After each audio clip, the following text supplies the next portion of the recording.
Good evening, everybody. August 23rd, 2021. Let's see what Bitcoin is doing.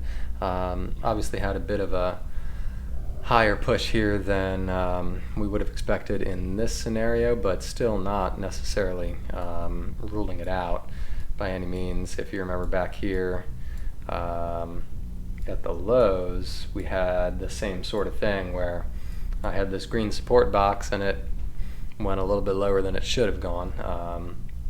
Which didn't make me too happy, but it is what it is. So same thing very well may have happened just here, where it just went a little bit higher than it should have in that ending there. So what that means is basically this is still a possibility at this point in time. I do not count this as a sustained break above 50K. That's what I've been saying for a while now. I wanted to see a sustained break above it. The daily didn't close above it, and we spent a couple hours up there, but it never really looked all that convincing to me.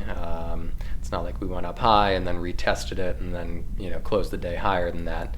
So at this point in time, I cannot rule this scenario out. And what I'm going to do is basically just adjust this a little bit because this went higher. So if this is our high B in the red count, it's something like this, and then duplicate that and come down. So this projects downwards a little bit further now, down to about 41.7, maybe 41, 41.6, somewhere around there. If this is the correct way to look at it, as a flat correction here with an A, B, and C. I don't know if that is the correct way. It's also possible that I just keep moving this up basically, but it's possible that this is the end right here of our blue 5 that we've been waiting for, which would mean instead of a single wave down like this and a C, then we'll get an ABC of some description downwards, and we'll go from there. So let's see if this is, scroll out here, if this is the correct chart that we should be using, then we can draw a fib bottom to top and pretty much expect a retrace anywhere from the 382, which is 40,788, down to 35K. So that is still a possibility. Like I said, I'm still expecting kind of this blue area to hold here. So right around that 382 would make a lot of sense. If this is, like I said, if this is the correct way to look at this. So just gonna draw a green box right in here. This is support.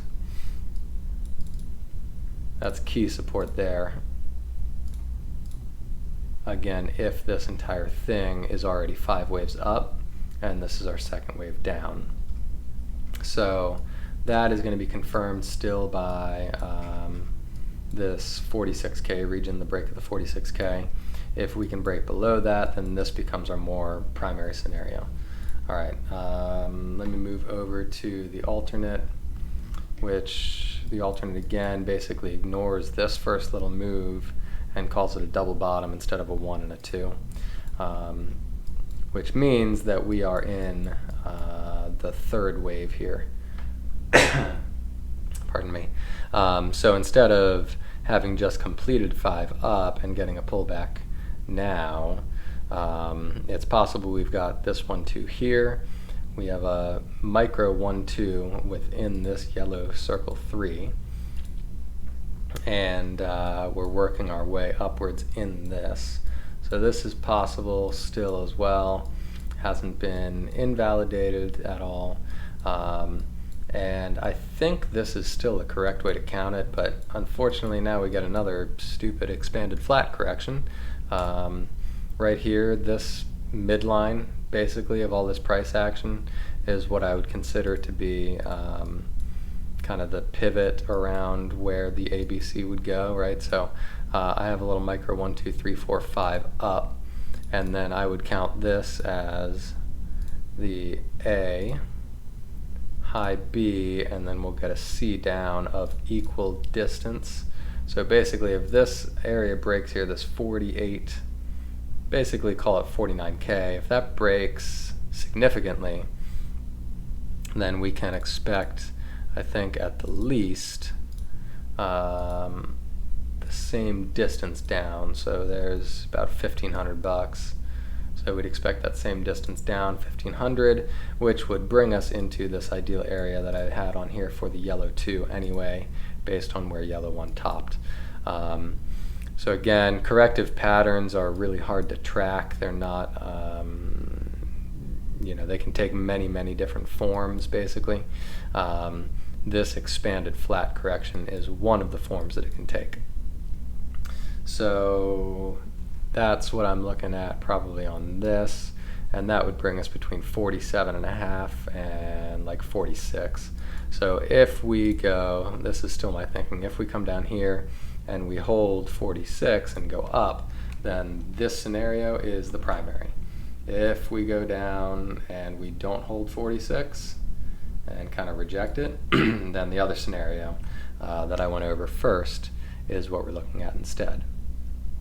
And I suppose as a third possibility, we never actually even get here and this just keeps pressing up. That is possible too. This here could be a little ABC. It's just really shallow. You would expect a larger retrace than that. It only went to this 236, so it's not quite satisfying to me, but that doesn't necessarily mean that it won't just press up. It is possible. So I still have some of my cash withheld. I've got, like I said, about half, 55%, something like that, of my crypto portfolio is sitting in cash, waiting for an opportunity. I am going to whittle it down a little bit in this area in case this is the correct path here. I'll buy some back in this range, and then if that breaks down, I'll buy some more down even lower. You could even, if you wanted to, you could long, trying to think what the ideal, I mean really, if you wanted to long in this area, technically the stop would be below this too, but at the same time on the other scenario I'm really only expecting 40K or so it doesn't really make sense to stop out at 44 in order to rebuy back at 42 in my opinion, but I suppose that depends on how leveraged you are. But technically a stop would be below like 43.9. Below that too would be a pretty reasonable stop, because below that we're going I think at least to 42-ish and possibly down to even 35 depending on how aggressive it wants to be. So and then the other way that I would put my cash back in basically is if it's now made a high at 50.5. So if we break out over that high, I don't know if I'll probably won't set a hard stop on anything, but if we break over that high and sustain it, probably for more than an hour at this point, I would probably stop out of shorts and kind of just rebuy some of my positions in there. Not all of them, but some. So we'll see where that ends up. And then lastly, oh yeah, this was just my uber bear scenario here. So don't really need to go over that again, but this is the ultra bear view. Would be if we break below these lows, then we've got further to go, potentially down to 22 or even down to 18. So it's just something to keep in mind, not something I look at as a high probability. So I went over that on a previous video. But all right, so yeah, back to waiting. Not really doing anything still with this. Wait for opportunities to come to us is pretty much the name of the game. So all right, good night everybody.